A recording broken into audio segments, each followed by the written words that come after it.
Hello and welcome back to Walk the Cinema podcast. Today we're joined yet again by Pete from Middle Class Film Class to talk about Good Time. Yeah, good time. Stressful time. Yes, very panic-inducing, very Safdie style in that sense. Yeah. Where this is their trademark, I guess, which my co-host hates. Yes, I do. I love the movie, but it's one of those things that I have a horrible time watching any of the movies I've seen of theirs. Just too much anxiety. Yes. Yes, there's definitely plenty of that. There's no shortage of anxiety, no shortage of bad decisions being made in this or Uncut Gems. Right. Yeah. Or even their earlier works in like Evan Knows What is also very. Their films are always sad in a way. They never end well. This is no different, of course. I don't know. There's Evan Knows What I haven't seen, and then there's another one. Daddy Long Legs.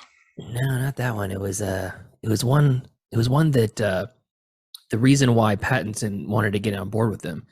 I don't remember the name of the actual title though, but it was like the cover is the main actress, and she's kind of awash with pink or purple light on the cover, and Pattinson I think that's Evan Knows What. Is that what it is? I think so. Oh, yeah, Heaven Knows What. Okay, got it. Yeah. I haven't seen that one. That one's not as good, but it's still like you could tell it's theirs. Seeds. And it feels more of like the scene in like New York right now, or a couple of years ago that we talked about on Twitter. Yeah. Where Michael Belandich was also part of it. I don't know if you've caught any of his movies. What has he done? He did the Job's World and Happy Life. Haven't seen that. Hellaware. Yeah, I love him. I've DM'd him on Twitter before. Cool guy. Cool.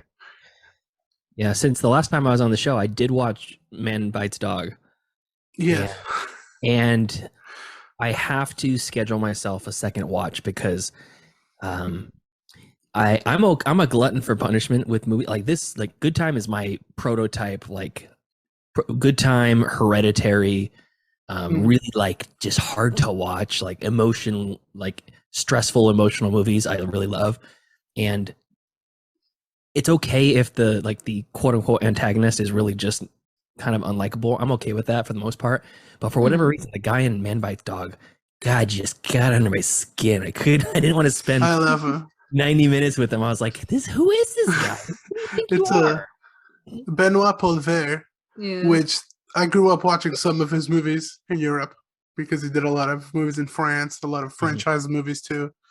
So I was familiar with him and I always liked him. And this is like so good, and it's him and his buddies from film school. And it's similar to this. Yeah. Like everyone in the movie, they're just buddies from film school in Belgium. But this movie, Good Time, is similar to Man Bites Dog, where the main character is not supposed to be likable. At least, I don't know. It's not that it's not supposed to be likable. They're definitely doing things that morally we'd all agree are wrong. Hopefully. Yeah. It was interesting. I read a lot of like kind of roadmap to production for Good Time, and the Safdies both will tell you that Connie, the main character played by Pattinson, is they tried to write him as much of a hero as they could while still being a dirtbag. Like every motivation he has is for his brother. Motivation, everything he does is basically even robbing the money was so that they could skip town and start a life together. So as much as he is absolutely a scumbag and absolutely not somebody that you want to model yourself after, his intentions are still good. So he's like an outlier of society. And I don't know, that's a really interesting character watch. It's much better than just like a soccer dad, Right. More interesting, I should say, at least. I always look at Connie as like, I get that his intentions are good, but then at the same time, it's like he doesn't think things through, where he doesn't think that there's anything wrong with his brother when there clearly is, Right. I guess they never mention it, but he's clearly autistic. Yeah. And he, like severely, where he needs a lot of help.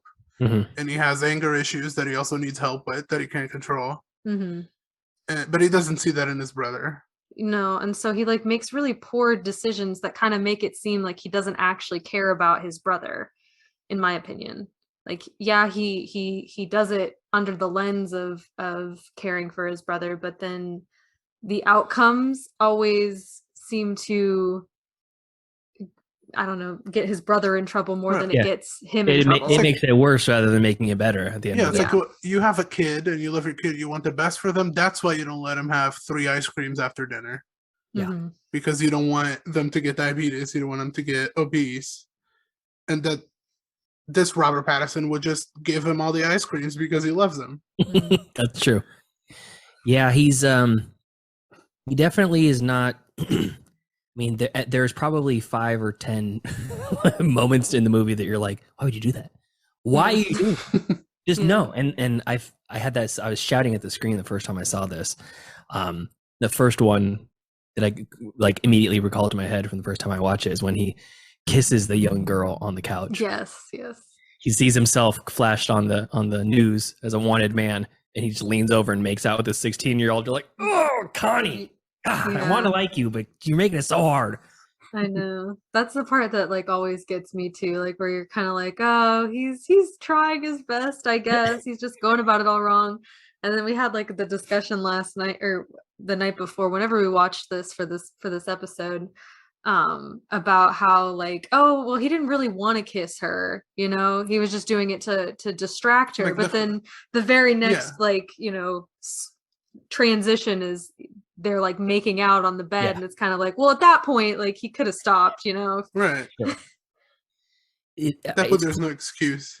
Yeah, it's clear that Connie has no he has no grand vision, no grand design. Mm-hmm. It's really, I'm gonna rob this bank, shit goes south, and now we're just gonna run with it, and we're gonna do whatever the next thing is. I'm just gonna do it. We killed this security guard. I assume that he's gonna overdose on LSD. And what do we do next? I guess we just take his car and drive to his house. What's the point? Yeah, what's that? I don't know. Something to do. We also talked about that because she's very worried about the security guard. Yeah, that's like the part that makes me the most like devastated is how badly he beats up the security guard. And then, he's on LSD. So he beats him up. He's tripping on LSD. The police think that he's just a druggie that broke into this amusement park area. Yeah. And you don't know if he's gonna die. Oh, he's gonna die. That's like my thing. And then you see how much LSD went into his mouth? I know. And it just made me feel so bad because it's like you just want Connie to like realize that his actions like cause real life consequences for a ton of people throughout this movie. And that's what I dislike in the sense of how it makes me feel. The girl also gets taken to the police station. Yeah. No remorse. He's just looking the girl's grandma loses her car. Her car. Her grandchild is like his arrested. I forget if it's his mother or his grandma that takes care of him. And grandma. Yeah, his grandma. His grandma. She's devastated on TV, and then we see her at the end with his brother, and she's like happier that Connie's out of the picture. Connie's not. Yeah, he's gone away. Yeah. Connie uses his girlfriend, who I can't remember her name. Jennifer Jason Leigh. Yeah, it's Jennifer Jason Leigh, but I don't remember her name in the movie. But he takes advantage of her by saying, "Oh, I only need like $2,000 to bail my brother out of jail." But then when they get there, it turns out it's 10 grand, and that's kind of a significant difference. And she was just gonna kind of go along with it, and really nice. That's a really nice to just have that sugar mama on deck at any moment. Yeah. 25 years older than you. Yeah, exactly. Her character was somebody that I was kind of interested in what that story was, because she's got her mom. She's clearly has this fractured relationship with her mom. She's wearing fur coats and stuff, but she's living with her mom.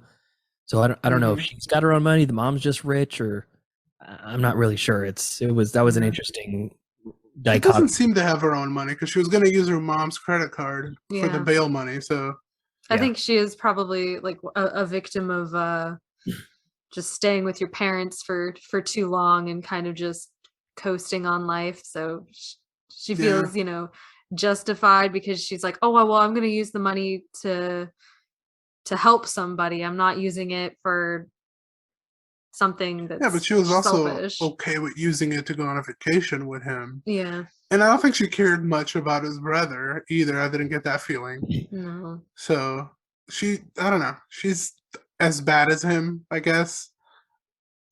Morally, her actions are not as bad, obviously, right? Sure. Because she's not beating other people up. I think she's just emotionally kind of unhinged a little bit because every little setback would shoot her into the stratosphere. Yeah. Emotionally. Did you guys? Is this the first time you'd seen the movie? No.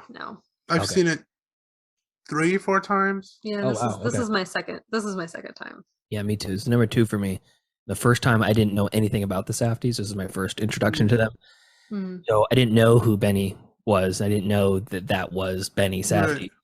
And when it came to the very end and it said who the cast rolled, and I'm like, oh, that's the guy. That's the director. And then I watched interviews with them and stuff like that. I'm like, I can't believe it. I thought he was actually deaf, hard of hearing. I thought he'd actually been mentally, handicapped in some way. It was very, very, very believable to me. And I was really blown away that performance just as much as Pattinson. I mean, because he killed it, obviously.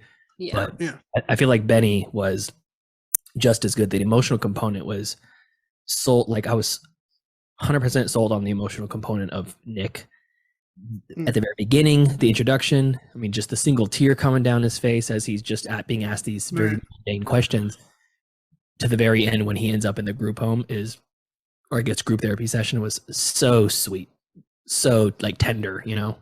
I was on the same boat when I watched Good Time. I didn't know the Safdies yet, the first time, 2017, I guess. And I think a lot of people talk about Good Time and Uncut Gems. They're great, and the Safdies are great directors. And I never hear a lot of people talking about how good Benny is. So good. Because he's in his own movies and other people's movies as well. And he's always very believable. And I always get excited to hear that his name is on a cast list. I don't know why, but what else have you seen that's outside of their own stuff? Because really, I've only seen him in just this, and I know he's in the new. What was it? He was in Licorice Pizza. I don't really remember his character that much, though. He was a lawyer or a politician that was kind of dating Elena for a bit, or she was interested in him. Yeah, and it turned out that he had a secret boyfriend that he was trying to keep under wraps. He's that character. Gotcha. He was definitely a draw for me when looking at the Licorice Pizza, as if I needed more information to watch a PTA movie. He was also in Pieces of a Woman, which is the one I was surprised he was in, which is the Shia LaBeouf one about it's like a miscarriage. Yeah. I don't know if I'm ever going to get to that one. That's like a real life sad story that it's like the reality of that situation is already sad enough. I don't want to watch a movie about it. I also saw Josh Safdie in Belandish's Hellaware, which is, again, no one watches these movies that I do, but that was really fun for me. seeing a Safdie as a random background character that has 2 lines. That was a feature-length movie, Hellaware? Yeah, it's like an hour, 10 minutes maybe. Yeah, we were you and I were talking on Twitter a little bit about your impressive Letterboxd resume. Right. I was like, well, we should follow you. You're like, we should follow each other on Letterboxd. I'm like, oh yeah, I don't know why we didn't do that before. We did that, and I start instantly. The first thing I do when I follow somebody is I go look at their stats. And I was like, 900 movies in 2020. Well, that was in 2019 because I was like 900. I was switching from whatever I had to IMDb. Yeah. So some of them are from 2018, whatever, but they all uploaded on the same day. So 2019 is not a good look at. 2020, I don't have an excuse for. Yeah, 2020, you're still over 800. So don't short He watches many more than I ever could. But I watch films very differently now than I did back then. Okay. To be fair. I watched them a lot of the time as background. Like if I'm like, oh, I gotta clean my office, let me put on a movie. some like comedy, probably not something I'm gonna remember, or it's super important for film history. Just yeah, now I don't really have background films anymore. I'm always sitting and watching it, and I've slowed down. Which I don't think the pace matters or the amount matters. No. When you're trying to discover things, so do it at your own pace. My downfall for movie watching numbers stats, I guess, is I listen to too many podcasts, so I'll hear so many recommendations like, ooh, that sounds good, top of the list, and then within a week it's buried because I have so many more going on there. Like I put the 3 recommendations you guys gave me. It's Angst, Man Bites Dog, and a Repo Man, right? Only got to Man Bites Dog. I still haven't got to the other 2. And then I listened to a spotlight on Find Your Film, Eric's show, about Repo Man, and I'm like, ooh, I really gotta watch Repo Man. Top of the list again, and then it got buried within a week. It's really hard when you have so many things vying for your attention. But I don't think I've ever consumed as many movies as I have recently, and it's really fun to discover new stuff. There's so many good things out there right now. I mean, there is. The casual viewer watching Good Time, they'd be like, I've never seen a movie like this before, you know? Yeah. The hashtag film Twitter is on fire for Good Time, but you talk to someone at your work who's supposedly likes movies, and you're like, ooh, I've never heard of that before. Who's that? Who are the Safdie brothers? And it's a really easy, this movie, Good Time, really easy gem to just throw out to somebody and just blow their mind, I think. And movies are just a wide spectrum, where if someone comes to me and is like, oh, you like movies, like what's your favorite Marvel Universe movie? And I'm just out here trying to collect all the Tarkovskys and boutique Blu-rays. Yeah. It's just a different, and they're both movies. They're just separated into tastes. Yeah. I think it's like when you ask somebody what their favorite album is, you can get a really quick beat on what type of music they're into. Obviously, if somebody's like, ooh, top album of all time, can't say it. I can give you my top 10. You already know what you need to know about that person. If their answer is, oh yeah, the last Nicki Minaj album, or oh yeah, the last Kendrick Lamar album. It's like, it's the last thing. It's what's popular right now. It's what I'm really into, and there's nothing wrong with that. But if you're consuming the latest Marvel stuff on a regular basis, you're stepping over gold, like Good Time. I freaking love this movie, and it's like, I was asked, there's a A24's 10-year anniversary just passed. Yeah, just 2 days ago. Yeah, as of recording. And film Twitter's everyone's saying, oh yeah, what's your top 4? You know, A24 movies, and Good Time makes my top 4 for sure. And after watching this, I'm like, it might be, you know, closer to the number 1. I think it's going to be really hard to unseat Everything Everywhere and also The Lighthouse for me. Those are really, really high. But gosh, this movie is so good. A24 is weird because people hold it as like they're all so good, and that's not true, especially earlier on. But it's, I don't know. Yeah, A24 movies are really good, but at the same time, you wouldn't ask someone, what's your favorite Warner Brothers or anything like that. I just don't think it makes too much sense to ask someone what's their favorite studio. Yeah, that's the industrial side of it, but A24 does it really well right now. Yeah, it's like there is movies that they will actually produce, and then there's movies they'll acquire just because they're like, oh, that fits our vibe. And I like that, the idea that you can pick something with that and assume that you're going to have a good time with it, or assume that you're going to have a stressful but enjoyable artistic time, or whatever you want to call it. Yeah. But A24 fanboys are just as bad as Marvel fanboys. That's very true. I agree. It's 2 sides of the same coin. That's okay. Yeah. I agree, but when, you know, Neon is also like now on the come up as kind of a competitor parallel to it. But that doesn't have fanboy, so it comes off as less annoying. Like, people don't fanboy Neon because of Parasite or Climax. They just enjoy the movies as their own thing. So that's how I prefer to look at it. Even though I could probably make a top 10 A24 very easily. It's funny because there's a lot of things like Columbia TriStar or Miramax or take your pick of like the late 80s to early 2000s movie studios, production studios, there are people like New World Pictures, I think. There's a whole following of the now defunct studios that are not making these things, or production companies that aren't not producing movies anymore, that people are like, there's entire podcasts dedicated to just the catalog of those, you know, canon films. I mean, that's an easy one to pull out just because it's so bizarre. But I think the A24 is just, it's still present, so it kind of feels weird where you're like people who are fanboying over an artist that's passed away, you know, or whatever, you know, people who are like freaking out over Banksy is really, you know, it can be draining because you're like, okay, well, he's still a present current artist who's still producing things, and it's like you're holding him in this very high regard, and there's these masters that have already came and gone and set the stage for everything else. And you know, A24 I feel like is in that kind of category where people are like, oh, the next one is coming right around the corner. And I don't know, I really like the enthusiasm behind it, with regardless of what, if it's a director, if it's an actor, it's a production company, because that just means people are passionate about movies, which means that it's going to keep perpetuating. So I enjoy that.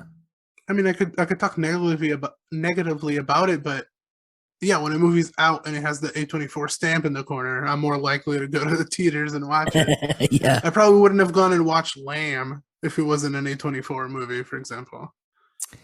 Speaking of Lamb movies, have you seen Rams? No, I have not. You're into some funky foreign stuff. It's an Icelandic movie. I want to say from like 2015 or so. It's just called Rams. No, I know which one it is. I just haven't. I just haven't watched it. It's really, really solid, and it's if for my money, I should put it top of my list. Top of your list.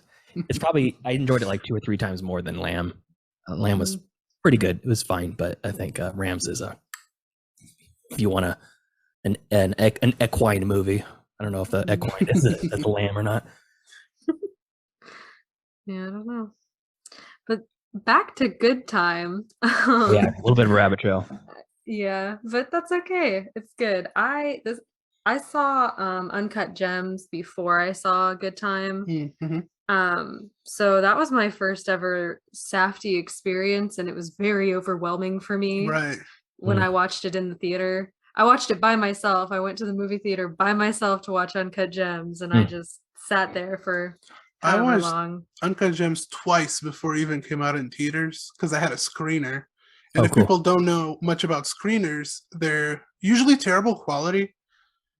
And so it was like less than 480p. It was not good. Oh, wow. And it still worked really well that I watched it twice, which I never watched a screener twice. So that tells you all you need to know about me and the Safdies. Yeah, but I watched that, and I feel like after I watched Good Time, it kind of felt like I could see the progression of how they went about making these kind of anxiety-driven movies, where Uncut Gems kind of just like from the get-go kind of makes you feel like you're having a panic attack, you know, while you're watching it. Whereas I think that Good Time kind of has that same anxiety-driven feeling, but it's very much toned down. And at least for me, having, you know, not really experienced anything like them before, I think I had a much more enjoyable time watching Good Time, even though that story made me feel worse than like Uncut Gems did. You know what I mean? Uncut Gems also has like the darkness to it, and they do the extreme close-ups in both, but they do it much more in Uncut Gems, where you feel like you can't breathe because you're on top of their faces.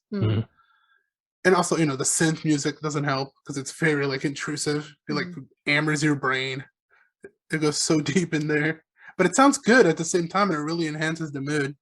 Yeah. The thing that really stuck out to me about Uncut Gems the first time I saw it was how layered the like background noise is. And I read up on it after the fact, and they recorded actual conversations in like New York jewelry stores to get a realistic like a sample of what it would actually sound like. But they didn't just record the ambient, which they did. They would record individual conversations with clients and the owners and layer them all on top of each other. So when you're in there, you feel like there's people all around you. Yeah. And that like closeness, it's almost like you could feel someone breathing on your neck when you're in those really tight shots, those up close shots. And that doesn't sit well with me in my real life. If I see like a small shop and there's 10 people in there and there's room for 12 people, I'll just wait outside until 3 or 4 people leave and I'll go in. I don't mind. I don't like it. I don't like being in that like thick air. But knowing that, having watched this a second time after Uncut Gems, there's a little bit of that. I watched this with headphones on this time. There's a little bit of that, but definitely, like I said, super toned down. You get a break from the action a few times, even though you're still cringing at Connie's decision making. At least it's like it's not that intense. Every decision is not a life or death situation like Uncut Gems. But with the pacing, it's I guess slower or more spaced out than Uncut Gems, but they still trimmed a lot of fat where like he does his hair, but you don't see him like dyeing his hair, which I'm sure they filmed, but they cut out for pacing reasons. Yeah. And they also didn't close sets. Like when they filmed at the hospital was just operating. So it's not like they could redo scenes halfway through with different people in the background that actually need to go to the ER. So I think that helps the pacing where like you can't hesitate. You got to just go. Yeah. And that comes immediately from the shooting style of it. And then, of course, the editing. Yeah, those lingering shots where you're specifically Nick, but there's a number of characters that'll have a lingering shot. And it's definitely either over the shoulder or just a handheld shot. And it's lingering on the person's face. And they're sometimes not even doing anything. There's the shot at the very end after Connie gets arrested. He's in the back seat of the car and the camera's in the front seat looking through the like the grate, the cage, I guess, into the back seat. And you see this like 1,000-yard stare on Connie's face. And it probably is 45 seconds, maybe a minute, close to a minute of just him lingering. And it just slowly pushes in on his face and then lingers there for quite some time. And nothing is said. And you just kind of like see that the wheels turning in his head about, I guess this adventure is over, or who knows really what he's thinking. He screwed the pooch. What's going to happen to his brother now? You know, all this stuff is potentially going through his head, and he doesn't have to say a word. I guess that's a testament to Pattinson. But then transitions directly to Nick in the hospital, and it's the same thing. It just lingers on his face, and you just see the texture of his skin and the vacancy in his eyes, and it's so good. That probably the biggest thing that I'd say has changed over like some of the more modern cinema, at least American cinema, is that you watch some of the old school stuff, 50s and older, maybe even the 60s. It's almost like they don't let the character a lot of times in these really emotionally important scenes just be in the scene and let you as the viewer watch them in the scene. It has to like go to the next thing. It has to fit a lot into that runtime and get in and out before the 2-hour mark. And with this movie, you can feel just this lingering nothingness from the characters, and they're just living in the decisions that they've made. And before it moves on to the next step in the actual plot, you just sit with them and feel that dread. And I really, really like that.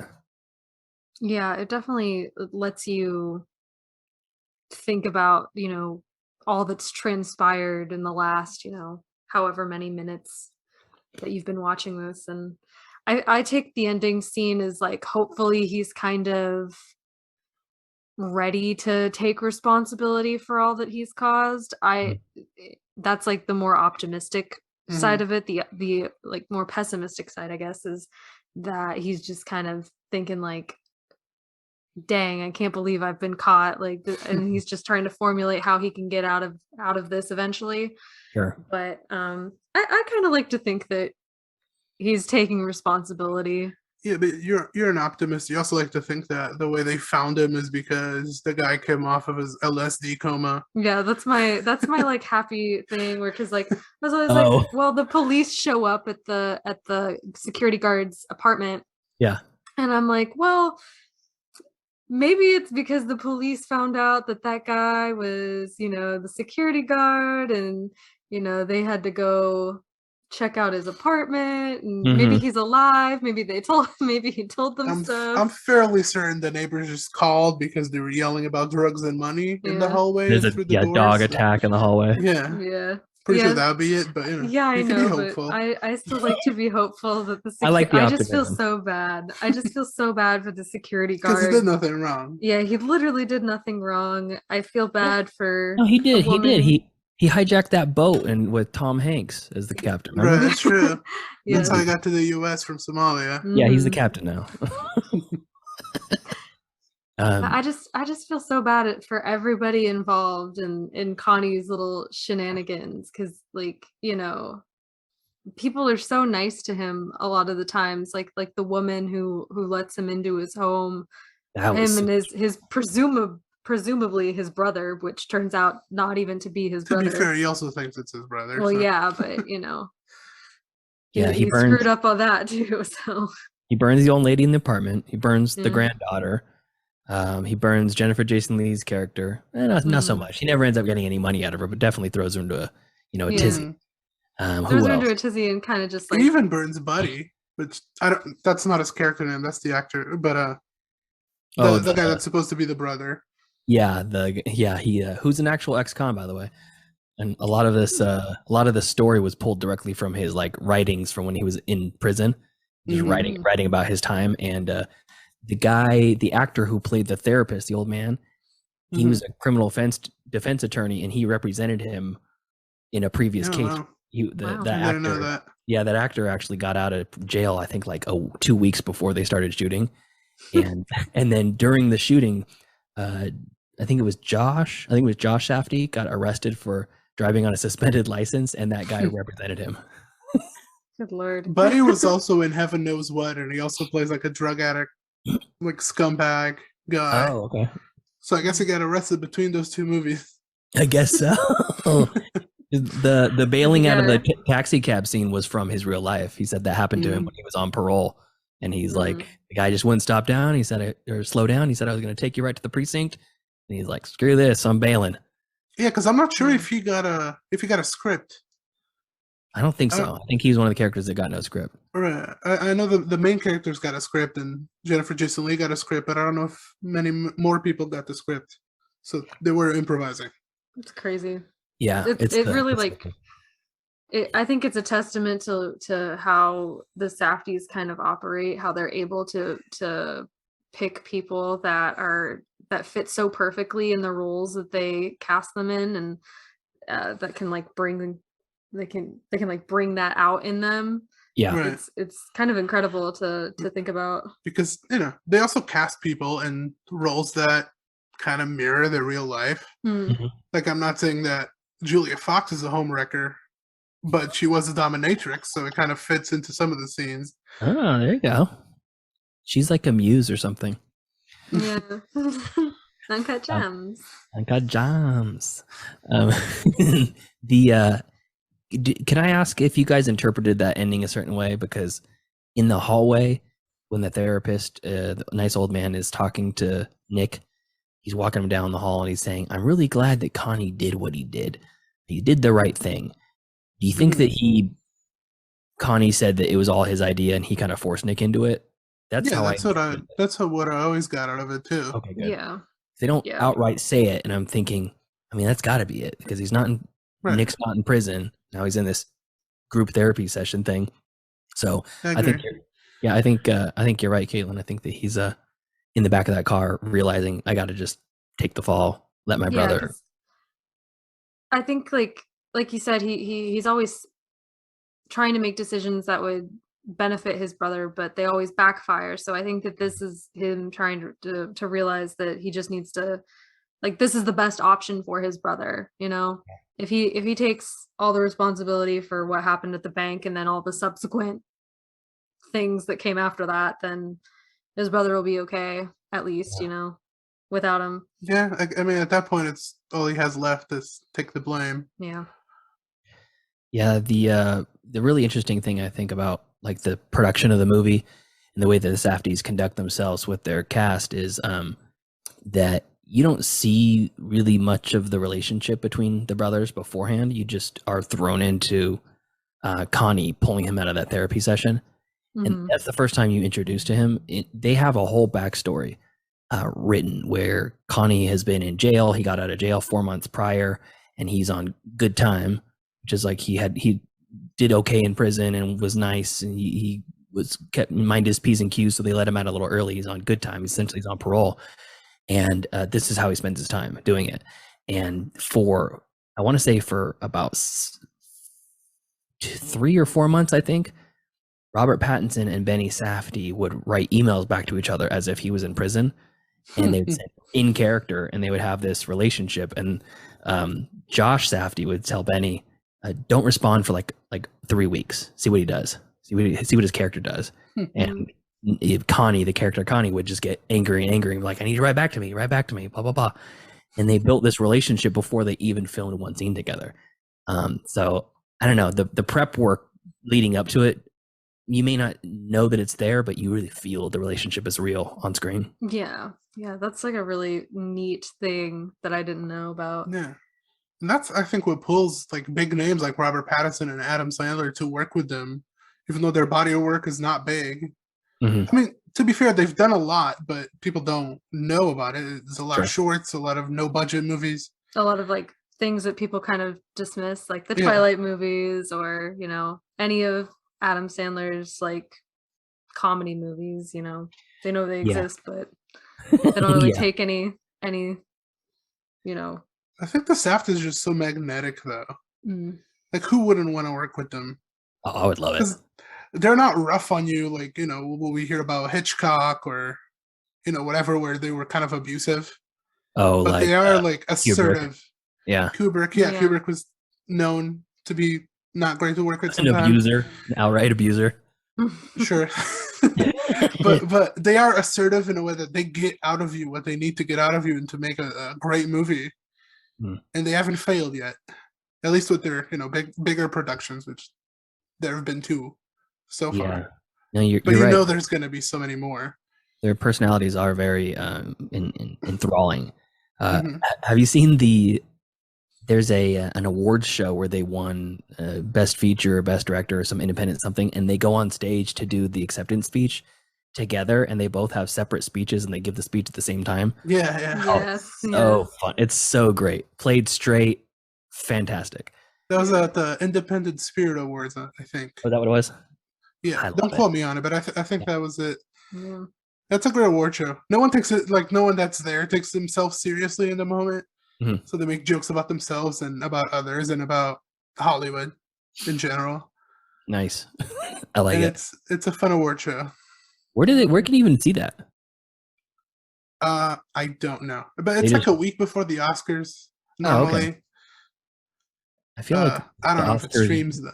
Yeah, I feel like the Oscars viewing has gone down a lot. Like no one really pays attention to it, and I don't think we do. We did a gambling thing on it for the show this year, and where we all the 3 of us guessed who's going to win each category, and the loser had to watch a terrible movie, and it was Tyler. Spoiler alert! And I can't remember. I don't even remember watching the whole thing. We were betting on it. I don't even watch the thing. The actual award show. We covered it. Like we just cover best pictures every year. And this year I think I got 12 out of 16 of the awards right. Nice, pretty good. But it also shows me how just predictable it is. Sure. Because it's not like I'm here like trying to guess super hard. I just kind of am able to predict their little minds that vote. But I guess it's a big group of people, so it ends up being more predictable that way. Yeah. And I mean, I don't know if this is true or not, but I heard that the whole Academy Awards were essentially just created for an advertisement. It's like basically a way for the Hollywood system to be able to say, oh, we have these awards for the guys that we like. And if you're not in their little club, you don't get the nomination or you don't get the vote. And it's like a lot of it is like, that's not even on the quality of the movie. Yeah. It's very cynical to, think that that's the case, but it probably is. I mean, there's always a ton of movies that I'm like, this movie I genuinely like, and I think it's genuinely good, and it never gets anything, So it's like, sometimes it's hard to watch those types of award shows. But even as much as like, the people in general have kind of turned on it, even if you're like independent filmmaker or like you make art films, you're still very happy if you win an Oscar. Yeah. Oh hell yeah! That's never gonna go away. Yeah. So it's still important for the industry to some extent, even if the people just think it's a clown show with rich people. Well, like that's why they included that popular vote this year, where it was like best. Oh yeah. Like the Oscars that most people got to vote worthy for. moment. And it was like it was all the Zack Snyder's Justice League and Justice Army League. Of the Dead. Oh boy. Which Army of the Dead is still our only episode that has gotten a negative dislike on YouTube because of what is that? Army of Darkness. It's the Netflix show. No, Army of the Dead. Army of the Dead. Yeah, Army of the Dead. Zack Snyder zombie movie, the Las Vegas one. Yeah, we did not enjoy it as much as Schneider fans enjoyed it. You got negative thumbs downs on YouTube? Yeah. We got one, which was more than we've gotten ever. So. Yeah. That's okay. We uploaded probably maybe 15 or 16 episodes to YouTube. We don't video record, we just audio record, so it's just like a blank slate of the logo and the name of the show, title. Yeah. And our Annihilation episode was really early in our run, and we got like people coming on there saying, oh, it's 3 guys talking down to the women that are doing the work on this movie, and we're like, we're very positive about it. We got a group of kick butt girls that are going into the Shimmer, and all the guys are getting killed, and they're the only ones that make it. And it's like YouTube is, I'd say it's probably worse than Twitter in the sense that you get the toxic traits of the entire universe amalgamated into one comment section. Unfortunately, this is why I work with my wife. They can never call me or our reviews sexist in general because you're there to represent. Yeah, I'm representing all women. Whoop, whoop. That's your job. You're like one of the only female movie podcasters. There you go. There's not a lot. We've worked with a couple. Yeah. But it's mostly men. It's a men's run world. It's just us with our greedy little hands. And well, I only started a podcast because of the government mandate. So we got the letter in the mail saying you're over 30, you're a white guy, you got to have a podcast. I was like, okay, I guess I'll subscribe to Buzzsprout, I guess. As far as the movie goes, I think I don't know. I think this is probably one of the. I know it's not the original, like it's not their first feature, but this is the first feature that like really got them recognized. Yeah, and people are going to be referencing this as like the foundational future for the future Safdie Brothers productions. They're one of the few like producers that you think about the people that are really excited about have Robert Eggers, we have Ari Aster, Denis Villeneuve, who is, that's not like an unknown person, but literally everything I watch from him, I'm blown away. It doesn't matter if it's low budget, doesn't matter if it's fantastical, doesn't matter if it's serious. It's every single one blows me away. Safdie Brothers, gosh, who else? I can't remember the actor or the director's name, but the guy that did The Square, has Triangle of Sadness is out right now, or about to be out. Cannot wait for that one. There's so many like new up and coming, directors or director teams, and the Safdies I feel are positioned themselves in a very, very strong spot to be right in that, hierarchy. You know what I mean? Yeah. Yeah, sure. Those are all great names, and I think everyone's excited for the Safdies in this group. Everyone that loves horror, of course, loves Eggers and Aster. Mm-hmm. And there's a lot of talent.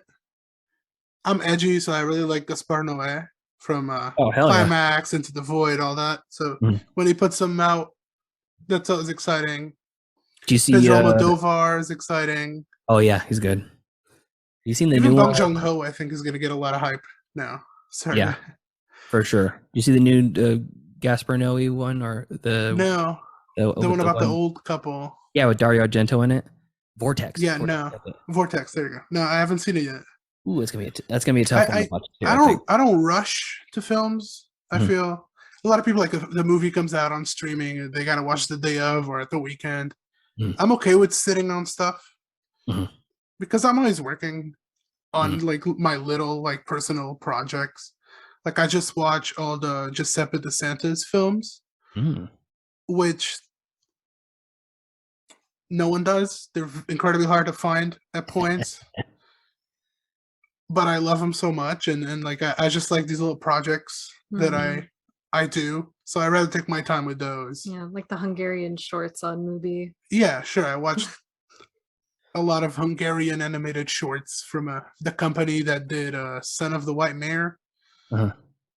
That company doesn't exist anymore. They were in the 70s. They're a big animation company. Highly suggest it. Don't remember the name. And you're going deep. Yes, he does. I cannot keep up. I'm You try. I mean, you do sometimes. Sometimes. But yeah, I will say that the Safdies were kind of a hard sell for me before I watched anything, and like I don't know, it's such it feels like a contradiction because I feel like I have an awful time anytime I watch any of their movies, but they're really good, and I think that it does bring out those emotions in a way that makes you intrigued and like makes you want to watch it again to see if you can catch something that you didn't, even if it makes you feel anxious or sad. I think there's a similar sell with Alejandro Jodorowsky from The Holy Mountain. Yeah. That was hard to sell, but you did sit down, you're like, fine, and then you enjoyed it. I watched all of his movies again, from the first theater shorts he did to now, because I go deep, I guess. And it's just so, I don't know. I love accompanying careers, and the Safdies, I'm always going to be there. And once they have a couple more big movies out, I'm just going to watch all their shorts and follow it from the beginning. Do you? And I'm sure a lot of them suck. Leos Carax, like his stuff. Annette and Holy Motors and Lovers on the Bridge. I know the first two. I haven't seen them though. But I think we've been suggested to cover Holy Motors on Letterboxd. It is weird. It's it's very high barrier for entry. It's strange, very obscure, and very random. I loved Annette. Annette, he only makes, I think, one every like 8 years or something like that. So not a huge catalog, but Annette came out with Adam Driver and yeah. Gosh, who's I can't remember her name. Miriam something. Anyway, it came out on Prime. I'm pretty sure I think so. Yeah. So, really, really fantastic. But most people, they'll get 5 minutes in and be like, this is junk. This is garbage. They're singing everything. It's not even, I mean, it's a musical, but it's like literally every single line is sung. You don't speak one line, it's all sung. And it's like a sung through musicals, like a Les Mis or something. Those can be fun. They can. Very occasionally.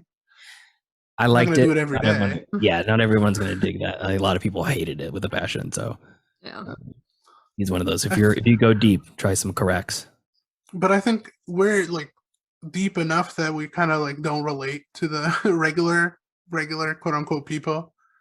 We're like, if I'm with my mother-in-law and we watch The Shining, she's like, "What the heck is this? This is so weird." This is an old movie. Yeah, why are you guys watching old? It's like movies? Old people. If a movie before 2014, that's a no-no.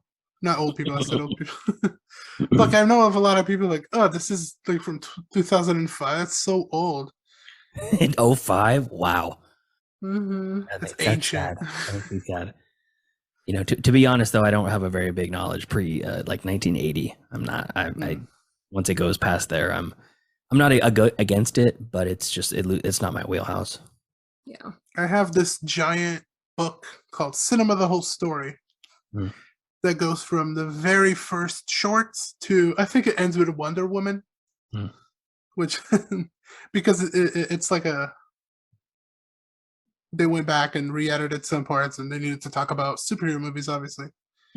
But I love the early shorts and I love observing the techniques that they had to use in the late 1800s and the early 1900s, and it's just so cool. But I could never expect someone to casually watch that.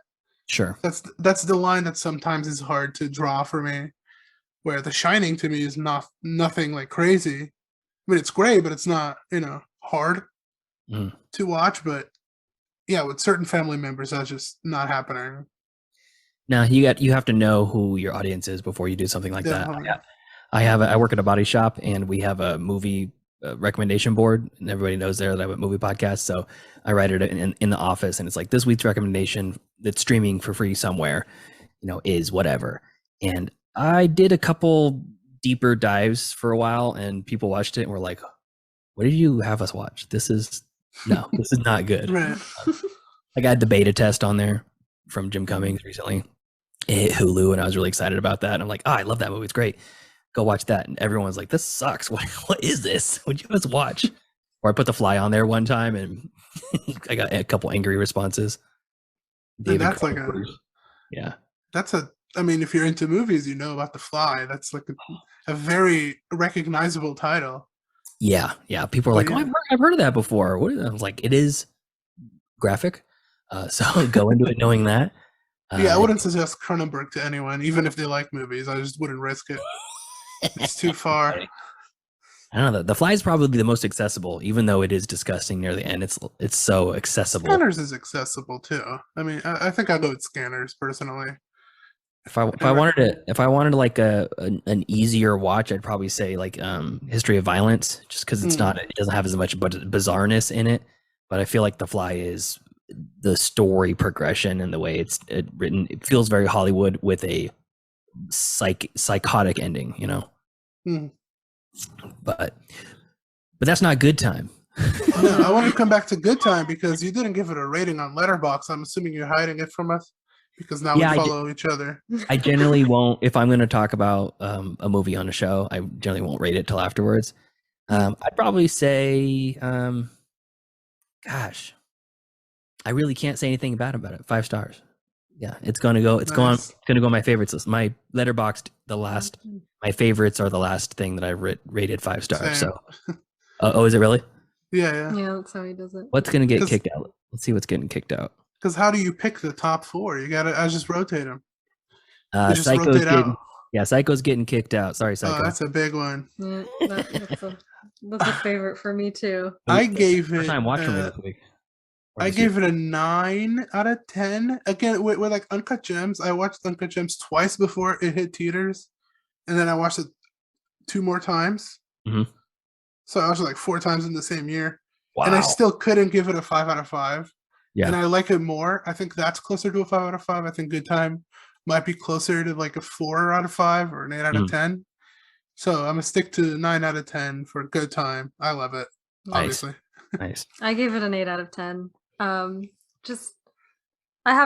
do have a good time with Good Time, but I sometimes just feel like I get too like stressed out by it, and that makes it a little bit less enjoyable for me. But that's like not a fault of the movie necessarily. Sure. That's a fault with me. So 8 out of 10, but still really good. Yeah, I think that the one thing that it needs to get me to the 5-star point, because I can recognize a movie is fantastic, but if I don't emotionally connect with it, it's not 5 stars for me. And that I cried the first time I watched it at the end. I've cried this time when I watched it at the end. Seeing Nick in that group and just finally almost like letting go of that shell that he has and that like guard he's got up oh man, gets me every time. And the intro too. The intro is so emotional. And just that little basic interview he has with the guy. He tells you everything you need to know about Nick. I love him. I love Nick. I want to hug him. He has the anger issues, kind of. They're misguided. Yeah. He's not angry at the guy. He's just angry that he can't express himself, I feel. And you get that out of like 3 questions where they're cutting back and forth in close up. So yeah, love this movie. It's great. Yeah. If you haven't seen the movie, listeners, what are you doing? Seriously, what are you doing with your life? Go subscribe to Showtime. Watch that and a billion other A24 movies. Yes, I agree. And then fanboy out about it and get everybody mad. Get a hat that says A24 on it. They're really cool. The bath towel.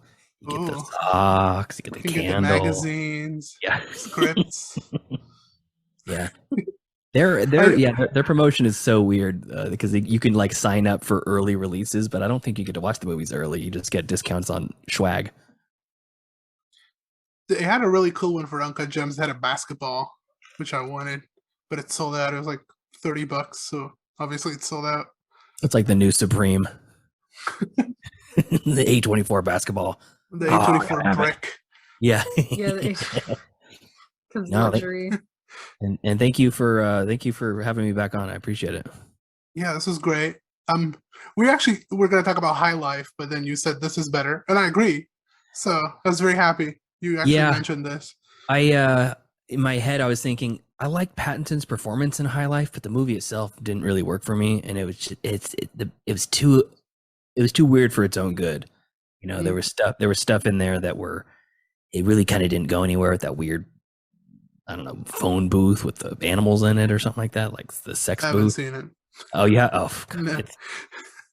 I wouldn't even recommend to go into it. Like, if you want to see something funky, watch it, I guess. But it's like it's skippable in my opinion. I have the DVD. I gotta put it on at some point. You have the DVD? Yeah.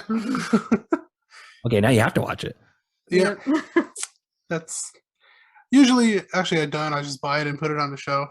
Yeah. Just to look at it. There's a lot of Blu-rays in there. Yeah. You got a subscription service for more Blu-rays. So. Oh good boy. News. Oh boy. So new shelves are on the way. Just keeps acquiring and I watched them. Not so much like whittling down the. Our last episode was Picnic at Hanging Rock, which I bought the Criterion release of 6 months ago. I finally opened it. All right. And we got an episode out of it. So. All right. Good for you. You did it. I jest, but I'd have the same thing. I have like 5 Kurosawa movies in wrapper still waiting to get watched. Right. I think the only one in wrappers right now is Hidden Fortress, maybe? Lady Snowbird, too. No, that's not Kurosawa. No, but I thought you meant like. I definitely have Lady Snowblood wrapped up right downstairs right now. Yeah, that one's wrapped up too. We have a few. We have a whole shelf of Criterion, so. Yeah, and you may not hear a lot of that on our show. It's mainly like the last one we did was Master and Commander, The Far Side of the World, and before that was Pootie Tang. So and Master and Commander, same director as Picnic at Hanging Rock. It is Peter Weir. Yeah, you're totally right. And what else did he direct that I thought was interesting? Truman Show. They did the Truman Show and was it? Dead Poet Society. Yeah. American classics. Yeah. And like Australian classics that he did with a young Mel Gibson in Australia. Great director. But we're talking your ears out at this point to all the listeners. So we'll just keep talking after we finish recording. Yeah, absolutely. And we'll see you next week.